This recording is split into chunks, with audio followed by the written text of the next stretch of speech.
Wall Street Memes Casino, I'm fine. and Sportsbook.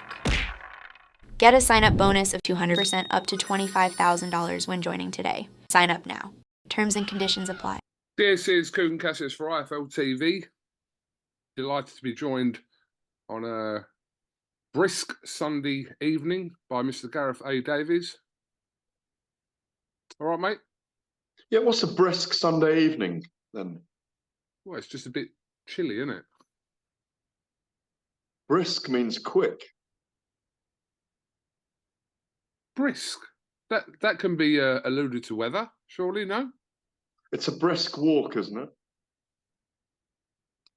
it? You may be correct. No, I think, listen, I'm not going to argue with you over kind of the English language, but let me have a look.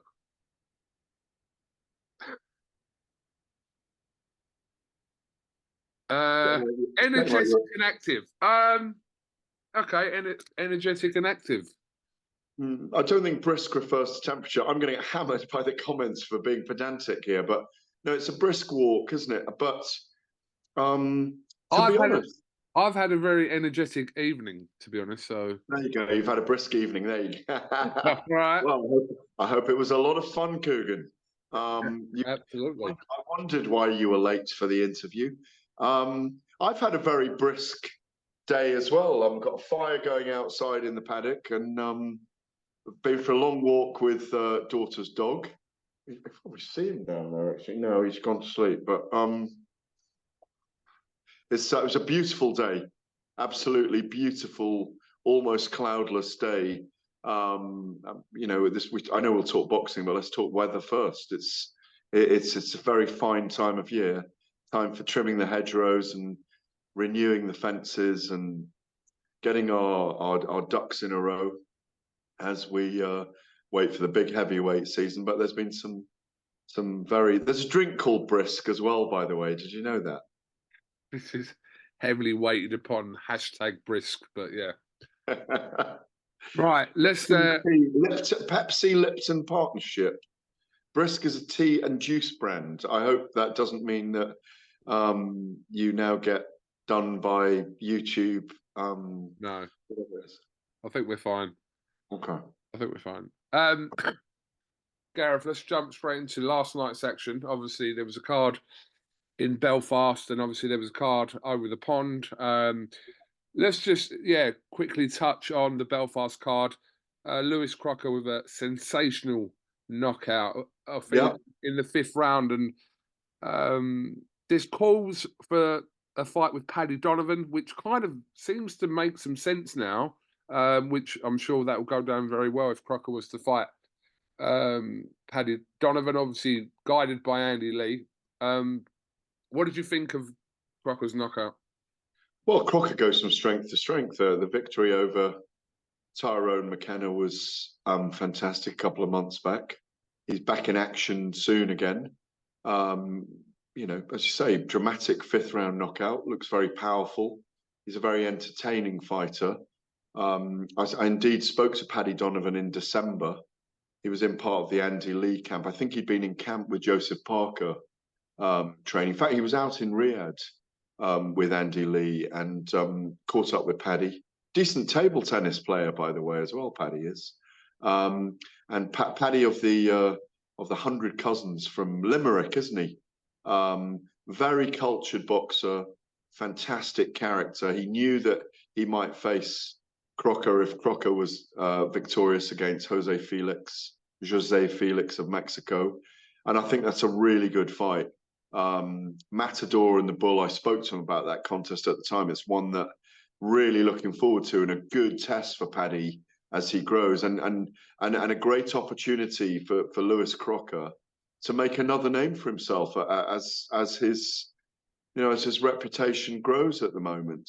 He's big, he's strong, he's powerful, and now he's knocking guys out. And I think, you know, it augurs well for a great fight in 2 or 3 months' time with, as you say, with Paddy Donovan, who I think's, again, a very, very interesting character coming up in that division.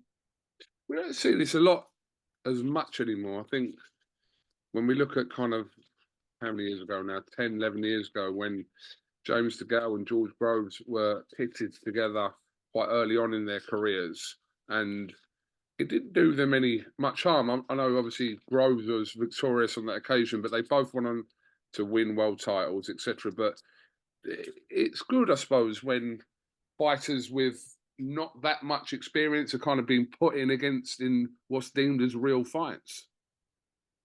Absolutely, I remember that fight very well between DeGale and Groves. I mean, I had it was, if you remember, people were split on it. I had DeGale winning by a round that night and by a point. They both went on to be world champions. They met at early crosses. I think they both had maybe 13, 14 fights at the time. Was it European, Commonwealth, British Commonwealth and European, something like that at the time. And yeah, it was a really good test for them, a real crossroads fight. Maybe similarly, or maybe actually Wardley and Adelaide is slightly before that in terms of the genesis of a fighter. They're slightly earlier in their careers, but no, it's a really, really good test for Paddy, who for me looks like world championship material. I favour him in the fight against Crocker, but Crocker's going to push him to the limit. Having said that, if Paddy uses all his skills, you know, skills pay the bills, and if Paddy performs really brilliantly, he may well just simply outbox Lewis. Yeah, it seemed an interesting card over there in Belfast. Moving on to, over the pond, we saw Jaime Munguia with a destructive performance yesterday. But let's talk about John Ryder, Gareth. John Ryder, kind of a bit of an unsung hero in British boxing. Doesn't mess about with the limelight, just kind of goes in there and does his job.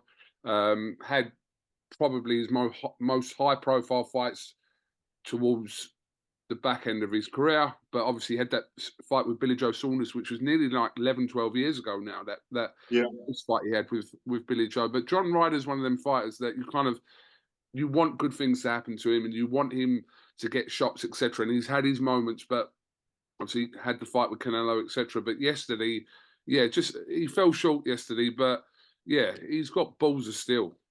Absolutely. I don't think he did fall short. I mean, I think he gave his all. I think they were right to pull him out in the 9th, wasn't it? I'd always thought it was going to be a late stoppage. Not what I wanted to happen, but I thought it'd be a late stoppage or a points victory for Munguia.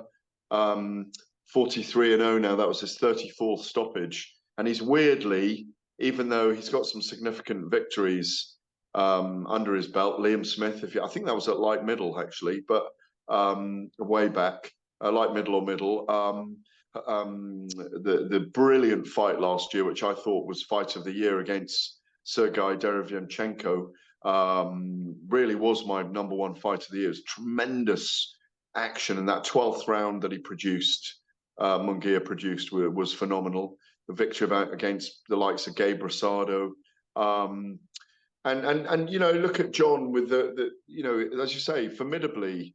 When you look back, and he's got a loss on his record against Nick Blackwell years and years ago, maybe 10 years ago, wasn't it, against Nick Blackwell? Yeah, that was quite a few years ago now. Roughly between 8 and 10 years ago, 100%. I mean, I think, you know, super middleweight suited his physique later in his career. You know, and you look at, you know, John is now 35, so he probably hasn't got that many fights after that very high-profile fight with Callum Smith up in Liverpool that many of us felt he'd just pipped on the night. 12 very tough rounds against Saul Canelo Alvarez, and I think, you know, what Munguia was looking to do was make a statement in this fight and better what Saul Canelo Alvarez had done against John Ryder. So people are now talking about, you know, Munguia getting a fight with Canelo this year, which I think he will get, because that's an option for Canelo alongside the possibility of fighting David Benavidez this year as well, which are probably the two fights in the super middleweight division that everyone would love to see Canelo have now. John Ryder, I think he'll hang on in there a little longer. He may well end up with one of the another fight with the Hearn versus Warren night. You never know, that might get him another opportunity in a fight in Saudi Arabia. Or it might be, if Eddie Hearn, as he was teasing last week, Hearn versus Oscar De La Hoya versus Golden Boy card as well, he might get another shot at one of Oscar's fighters. So, you know, there are lots of possibilities there. I don't think he'll be hanging them up right now, but he'll feel very sore. Or was he down 4 times in the fight, 3 or 4 times? It was a very tough night, like you say. Balls of steel is a very good description of it. But I'm glad that the corner pulled him out because he'd had enough in there, and he wouldn't have stopped. He would have just kept going because he's so brave. But I'm so glad they pulled him out. You know, you might have given him a round, maybe 2, but it was a very dominant performance by Jaime Munguia, who I've got to keep saying, got to realise, even though he's at super middleweight, he's a very big super middleweight, very thick, very dense super middleweight. And his dad, of course, was a heavyweight. So he's got those big bones about him. We saw mentioned David Benavidez there reacting to Jaime Munguia's win over John Ryder. I don't know if you saw this, Gareth, but he put on his what looks to be his Instagram saying, "This is an easy knockout. That's why they ducked me," with some laughing emoji faces. I mean, yeah, I mean, that's possible. Listen, that Canelo's people may end up saying to them, "You two fight, and we'll fight the winner." They might try and build that Canelo fight a little bit longer against Benavidez. I'd see Benavidez as the favourite in that fight, but I tell you what, Benavidez against Munguia is a phenomenal fight, and if they can get the monies right and the purses right for that, it's definitely one I'd love to see. Absolutely. Got an interesting week, obviously, coming up. Say rescheduled. Well, it was rescheduled. Fight between the domestic dust-up between Joshua Buatsi and Dan Azeez is less than a week away. I've got huge interest in this. I don't know about you, Gareth, but I'm quite curious to see how this plays out. Yeah, absolutely. It's a fantastic contest. I mean, again, you mentioned Groves and De Gale. Even though these two guys are a little more advanced in years and in standing, again, this is another Groves De Gale type scenario, you know. Maybe Dan Azeez has it in him to be a world champion. Maybe Joshua Buatsi has it in him to be a world champion. I see Buatsi as a marginal favourite in this.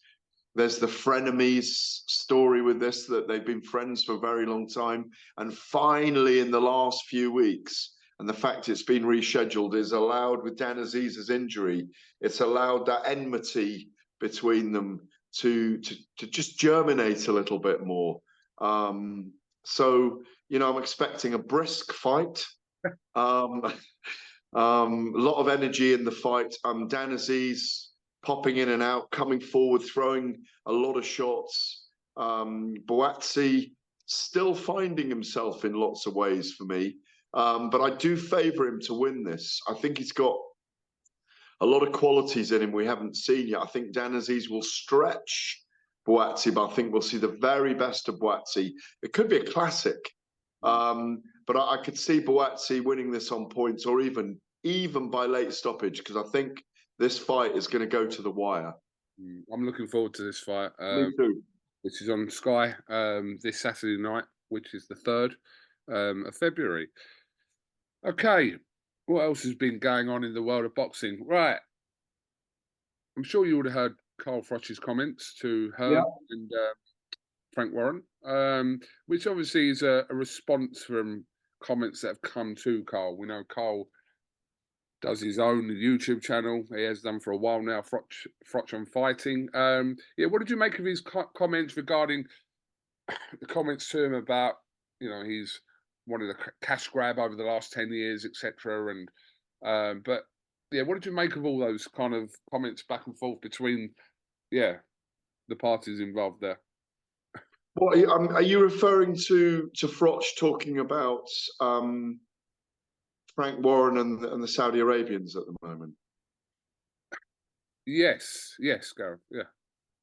Well, Look, Carl Froch said a while The ago that. Ngannou fight in particular. Yeah, Obviously, he's made exactly. comments Well, about the Ngannou well, fight. I've seen a lot of comments from him. I've seen comments that about David Hay and Anthony Joshua. I don't know what relevance that's got to anything. I've seen comments from Andre Ward about Joe Calzaghe having the beating of Carl Froch, and I've always told Carl this. I think Joe Calzaghe would have beaten Carl, and I found it very, very difficult to split Joe Calzaghe and Andre Ward as well. And I've told Andre Ward that, and Andre Ward admits that Calzaghe might have been the one guy that could have beaten him.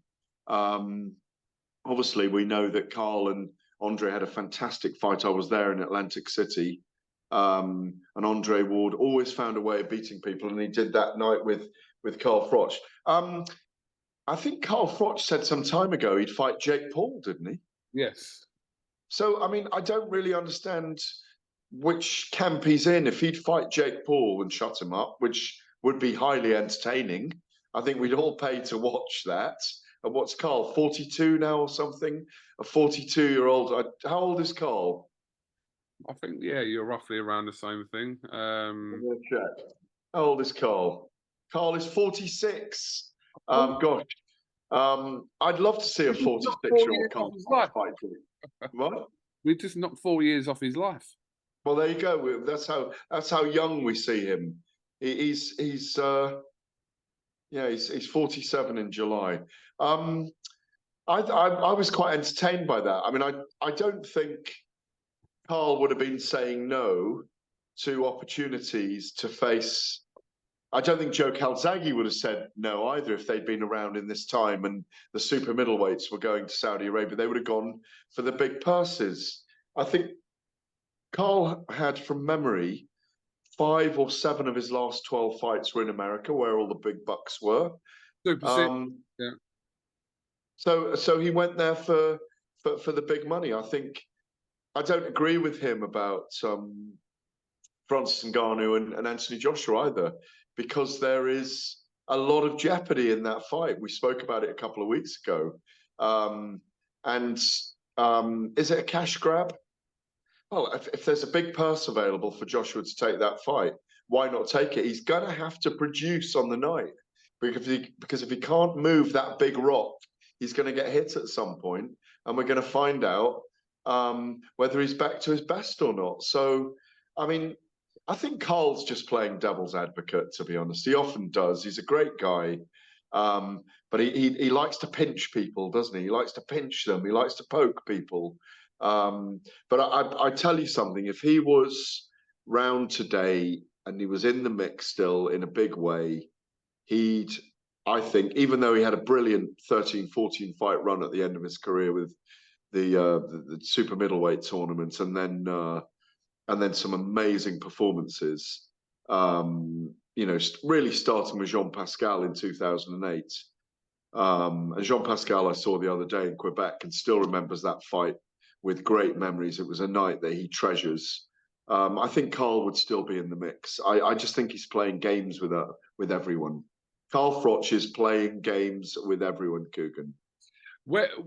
Just going back to, obviously, his comments that he did make, I think the comments regarding Joshua and Hearn and Ngannou related to Hearn's previous comments before Fury fought Ngannou about that fight, and then also Hearn's comments about Joshua looking at the Ngannou fight as a gimmick fight. Hearn's addressed this. I spoke to him the other day. Yeah.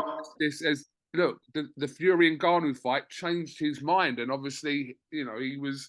So it's a different situation now, which is a fair comment. I mean, that's a fair comment from Hearn to say, look, beforehand, I didn't think that this was the case, but obviously after his performance against Tyson Fury, that's why he's fighting Anthony Joshua. That's why he has changed his outlook on Ngannou. Well, Hearn admitted he was wrong. Hearn's admitted he was wrong about Ngannou and Fury. Everyone needs to admit they were wrong. I mean, I don't know if you were one of them, but I was definitely one of those people that said Ngannou was dangerous for 10 minutes. And so he proved in the 8th minute when he knocked Fury down. MMA fans know how tough Francis Ngannou is. They've seen him over the years. He's a very difficult fight for Joshua, in my view. I don't think it'll be easy. But if it is, it means Joshua's produced a fine performance. Eddie Hearn's retracted. He's been recidivist about what he said, and that's fair enough. A lot of people in the industry said the same thing, that it was a gimmick. Joshua called it a gimmick. He's actually retracted that as well. He knows he's got to take Ngannou seriously. You know, I know that Ben Davison, Joshua's trainer, is saying he's got to take him seriously. The problem that boxing, or not the problem, but one of the issues that boxing's going to have, the big debate in boxing is going to be, if Ngannou does beat Joshua, or he gets to him and knocks him out, Ngannou's going to be fighting for the undisputed title. And that's going to be the biggest debate. I think I might mention to you a couple of weeks ago on our chat. That's going to be an enormous debate. That will ignite all the haters, all the purists, the entire spectrum will be in the debate, because obviously most people want to see Fury and Joshua fight. They want to see Fury come through Usyk and Joshua come through Ngannou and see those guys fight each other finally. I'm happy to report from Fury's camp that he's in fantastic shape and working really hard. Tons of sparring partners. I think they've had 8 so far. He's deep in camp. He's doing very little media, as you well know. And I think it'll be the same for Joshua very soon, deep in camp. I mean, that's one of the things at the moment. None of these guys are doing many interviews, and I think it's a telltale sign. If you notice, they're not all doing lots of social media posts themselves. Most of the stuff that's going on is by their teams around them and sending stuff out and putting stuff out, because they're all deep in very serious business right now. And I think we should be rejoicing that the heavyweight division is back on track. Gareth, one of the things I did speak to Eddie Hearn about literally 3 days ago, and I did address this situation that could occur, which was brought up by you, that if Francis Ngannou was to beat Anthony Joshua, does that warrant him having a shot at undisputed? Hearn, in his Hearn-esque way, obviously flipped that to say, if Ngannou beats Joshua, do you not think he deserves a shot in a rematch against Tyson Fury?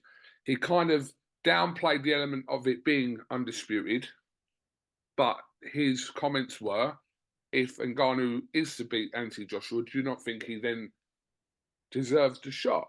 Like I said, at Tyson Fury. If he does, yes, he does deserve a shot at Tyson Fury in a rematch. He deserves a shot, arguably or not arguably, a shot at Tyson Fury because of the performance that he put in the first fight. But the question you're alluding to isn't really about that. The question is, does someone, be it fighting Joshua and Fury in 2 fights, does that warrant a shot at undisputed? It's not who he's fighting. Does he warrant a shot at undisputed? That's your point, isn't it? Well, I'm not saying does he warrant. What I'm saying is that's what they're planning to do, and that's the debate we're going to have. I mean, there's no need to debate it until the event occurs.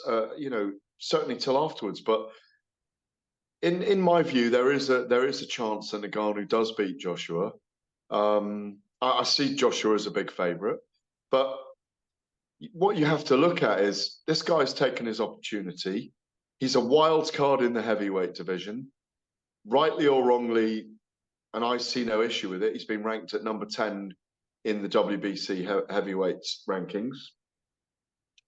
We've been over this. We'd watch him against most of the top 10 in the heavyweight division in terms of the rankings. It will be interesting. Let's see how he does in that performance, whether it was a massively off-colour Tyson Fury that night and an off night when he didn't take the guy seriously. Now there's data on Francis Ngannou and people are taking him seriously so that they will prepare for him seriously. They know what roughly he's going to do. They've got that data of 10 rounds on him.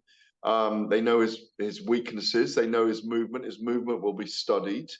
I think he holds his shape fairly well. Even switched to southpaw fairly well. He's a lot better boxer than people could have or were giving him credit for. I just think it's a fascinating debate. He's the joker in the pack right now. And, you know, I just think it's an amazing storyline. He's taking an opportunity in a moment of era-defining history in the heavyweight division, a time of change in the heavyweight division, a time of enormous investment, a time of heavyweight boxing moving to a different territory in the world. It was Atlantic City and Las Vegas and New York. Then it was stadiums in Cardiff and London, and then back to Vegas. And at the moment, we've got a different movement. So, and Ngannou's swept up in that as the wild card. So, yes, there will be an enormous amount of debate. But this performance he put in against Tyson Fury definitely merits consideration that he's a player in the heavyweight division. If he looks similarly irrepressible against Anthony Joshua and he knocks out Anthony Joshua, you might fancy him against any of the other heavyweights. So a Fury rematch might be on the cards, or it might be Usyk if Usyk beats Fury. I mean, you don't know. And also in the heavyweight division, you've always got to give people a puncher's chance. Yeah, I mean, if you look at this from just an interest perspective, and this is just my personal opinion, that if I was to list right now, today, who would I like to see Anthony Joshua fight? Like Tyson Fury, definitely number one. After that, I'd still like to see the Deontay Wilder fight. I'd still like to see Joshua and Wilder. Yeah. After that, I'd place the Ngannou fight in there. Exactly. Or the Zhili Zhang. I'd rather see, I'll be honest with you, that's a very good fight. Yeah, it's a good point actually about Zhang. But I would rather see, in the current situation we're in, after Ngannou's performance against Fury, I'd rather see him against AJ than AJ against Zhang right now, today. Yeah, and if you look at, I mean, my top 5 heavyweights at the moment: Fury, Usyk, Joshua, Zhang, Parker, Zhang, and then you can just look at a series of other guys below that. You know, from 6 to 10, it's a moving feast. But potentially, if you rank Joshua at number 3 and Ngannou beats him, then Ngannou's slid up that ladder, you know, all the way, and deserves a shot against Zhang. Against Zhang and Ngannou might be interesting as well. I'd favour Ngannou and I'd favour Zhang rather in a big way in that fight. Parker and Zhang is a 50-50 for me. Again, I fear for Parker in that fight against Zhang, because Zhang creates these incredible angles. But if Parker's on top of his game and his movement is right, he could age Zhang, and Zhang tires in fights. We know that when he's under pressure. And if Joe can impose himself, it's such a fascinating division, and stretch Zhang to the late rounds. I do see it in Joe's favour.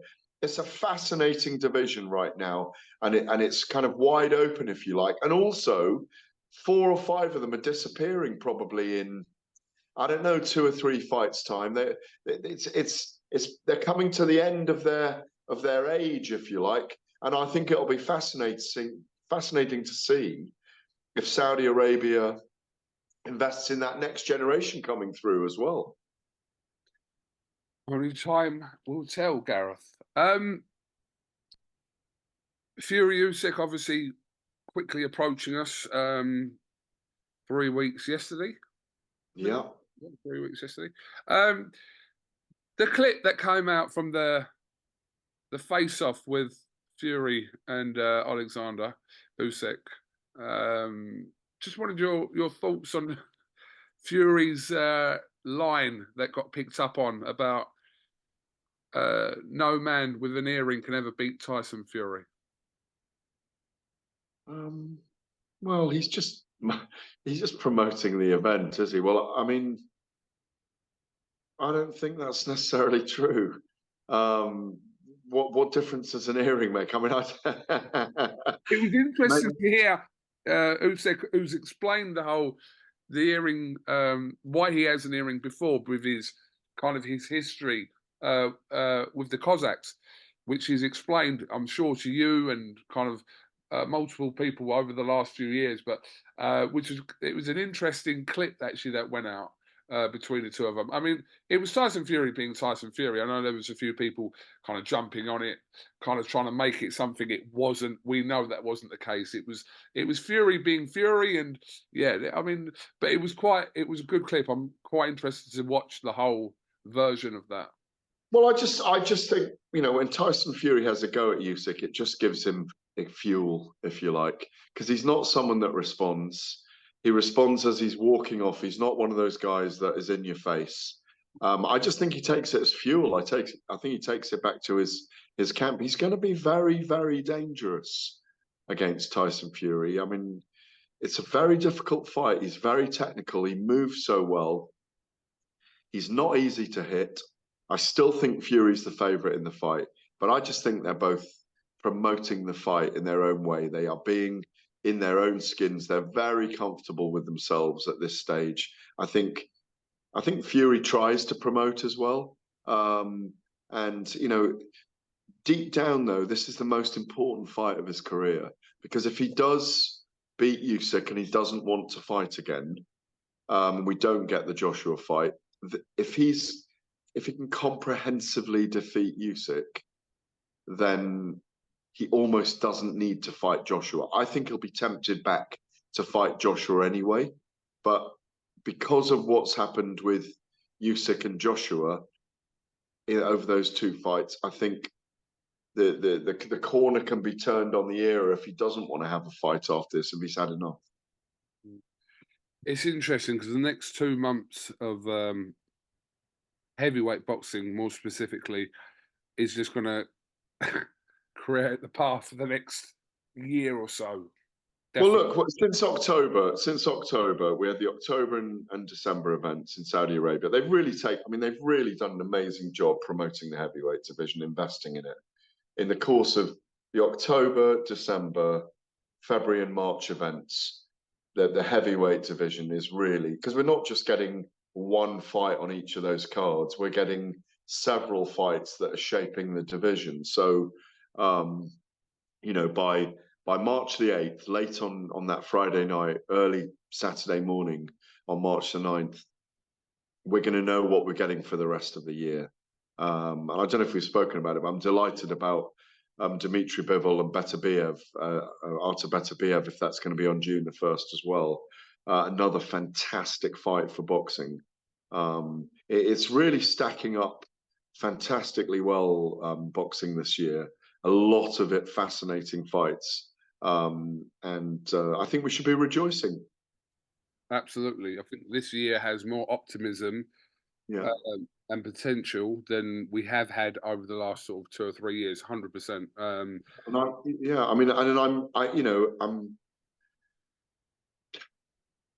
You can't. If you think about the last couple of years, we've been pulling our hair out. It's been frustrating about how close so many of these fights have come, and then they've fallen apart again, or something's happened to stop them taking place. I really do think we're going to see them all. I mean, God forbid one of these guys gets an injury and it's impossible for them to fight. Don't jinx it. No, I won't. I'm not. How can I jinx it? There we go. Touch wood.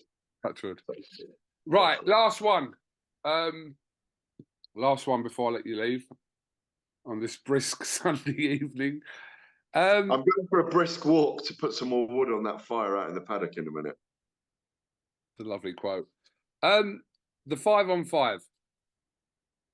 So we know when we really look at it, we're not going to have kind of the fights we really want from stable to stable, because we know that top of that tree would be like an AJ and a Fury, right?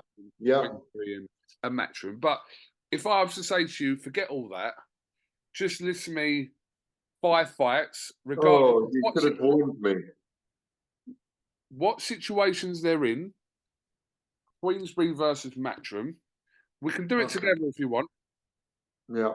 I'll tell you my opinion. You can obviously tell your opinion. But Yeah. obviously, at the top of that tree, if you'd asked for, like I said, no rules, forget all what's going on. They're both fighting soon, but you'd want to see the AJ and Fury fight between Queensberry and Matchroom, yeah? If you could pick. Yeah. Yeah. Who's after that? Well, I'd really like to see Anthony Yard and Callum Smith. I was going to say that. Yeah, I was going to say that. I wouldn't mind seeing. This is a bit of an outlandish one in a way, but I had a list of it up here the other day, but I was going over it. I'd like to see maybe Nick Ball and Lee Wood. Would that work? Possibly.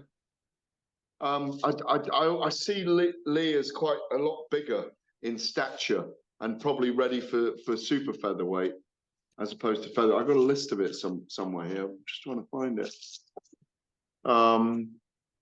Throw some others at me. It's Oh, interesting. I've got one here. I've got a good one here.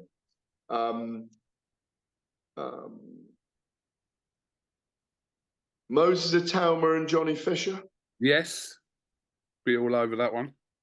Hamza Shiraz and Felix Cash. Yep. Yeah. Lee Wood and Nick Ball. Daniel Dubois and Fabio Wardley. Who's Wardley with? I don't think Wardley is specifically with Matchroom. Obviously, I might be wrong, but I don't think he's signed to them currently. There was Fury AJ. Is Hrgovic with Hearn at the moment? Good question. So Dubois against Hrgovic? Possibly. Obviously, Hrgovic has got Wasserman interest in there as well. I think. No, I don't think he is anymore. Not anymore. I don't think so. Okay. Well, Felix Cash. apologies. I was trying to look at one for Conor Benn.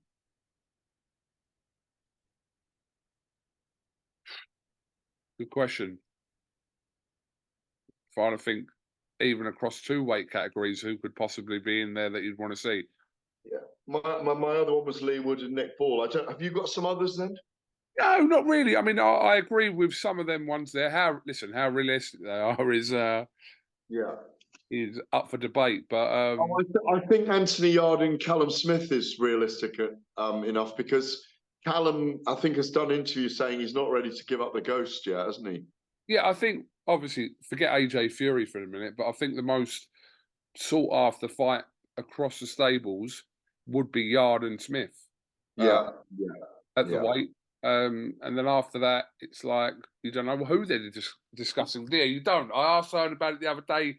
Obviously, we know that it will be revealed after the AJ and Ngannou fight on the 8th. So I'm quite curious to see. But I think the best fight available right now, as between them, is Callum Smith and Yard.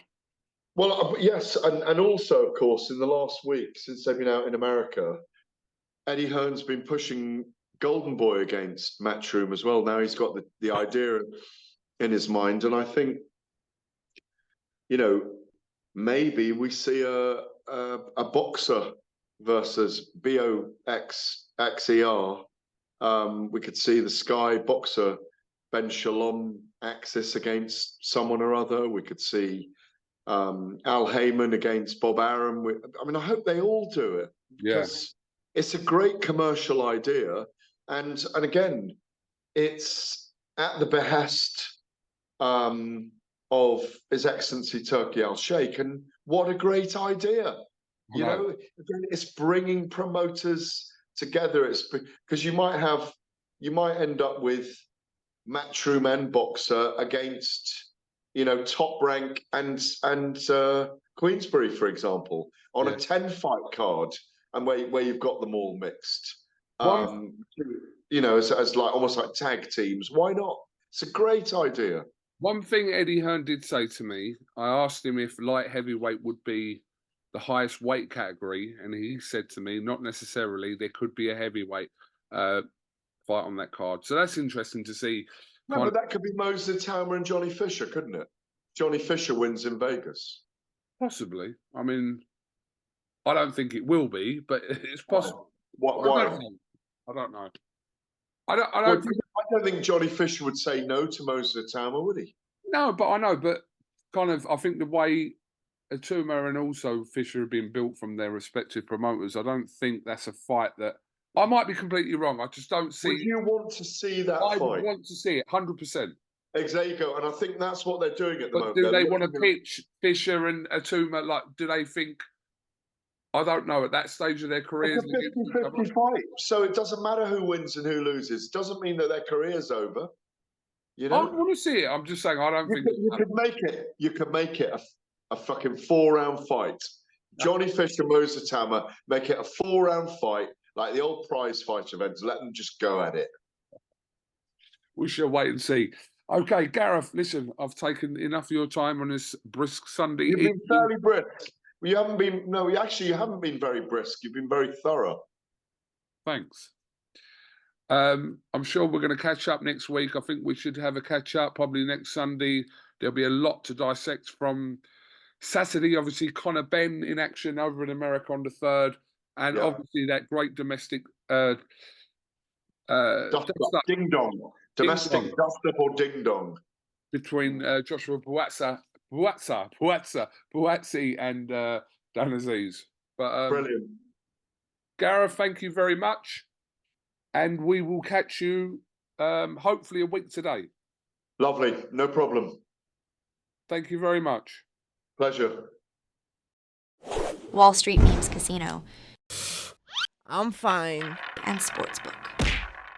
Get a sign-up bonus of 200% up to $25,000 when joining today. Sign up now. Terms and conditions apply.